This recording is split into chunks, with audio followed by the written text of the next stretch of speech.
আচ্ছা, আমরা তো সবাই জানি যে আমাদের ব্যাংক অ্যাকাউন্টের সঙ্গে আধার লিঙ্ক করা ম্যান্ডেটরি, কিন্তু আমার ধরে নিন 4-5টা অ্যাকাউন্ট আছে, কিন্তু কোন অ্যাকাউন্টে আমার আধার লিঙ্ক করা আছে আর কোন অ্যাকাউন্টে আমার আধার লিঙ্ক করা নেই।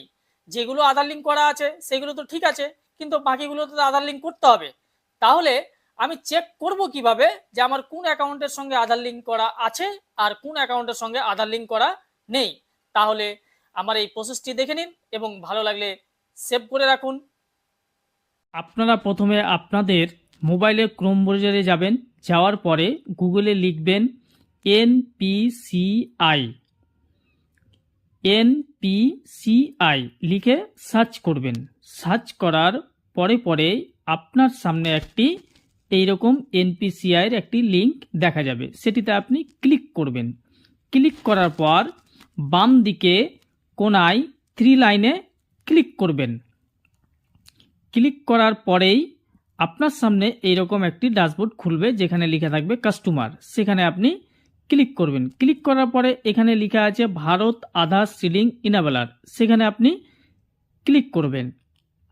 ক্লিক করার পরে আপনার সামনে আবার একটি ড্যাশবোর্ড খুলে যাবে। খুলে যাওয়া মাত্রই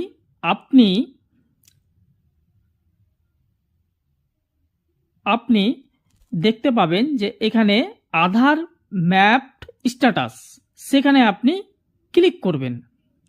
আমি যেমনটা করছি আপনারাও সেম একইভাবে করবেন। তারপরে লেখা আছে এখানে ইন্টার ইওর আধার নাম্বার, তো আপনারা আপনাদের আধার নাম্বার এন্টার করবেন। আমি যেমনটা আমার আধার নাম্বার এন্টার করছি, আপনারাও সেম একইভাবে আপনাদের আধার নাম্বারটা এন্টার করবেন। আধার নাম্বার এন্টার করা হয়ে গেলে নিচে ক্যাপচারটি এন্টার করবেন। দেখে দেখে ক্যাপচারটি এন্টার করবেন। ক্যাপচারটি দেখে দেখে এন্টার করুন। এন্টার করার পরেই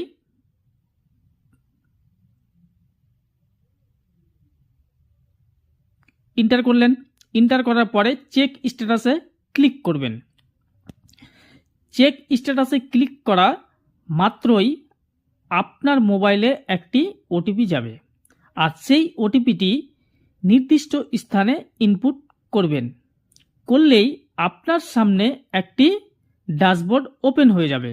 তখনই আপনি দেখতে পাবেন যে আপনার কোন অ্যাকাউন্টের সঙ্গে আধার লিঙ্ক করা আছে আর কোন অ্যাকাউন্টের সঙ্গে আধার লিঙ্ক করা নেই। এই যে আমার চলে এলো, আমার এই অ্যাকাউন্টটির সঙ্গে আধার লিঙ্ক করা আছে, তো আমার সামনে চলে আসলো যে আমার এই অ্যাকাউন্টের সঙ্গে আধার লিঙ্ক করা আছে, কিন্তু বাকিগুলোর সঙ্গে নেই।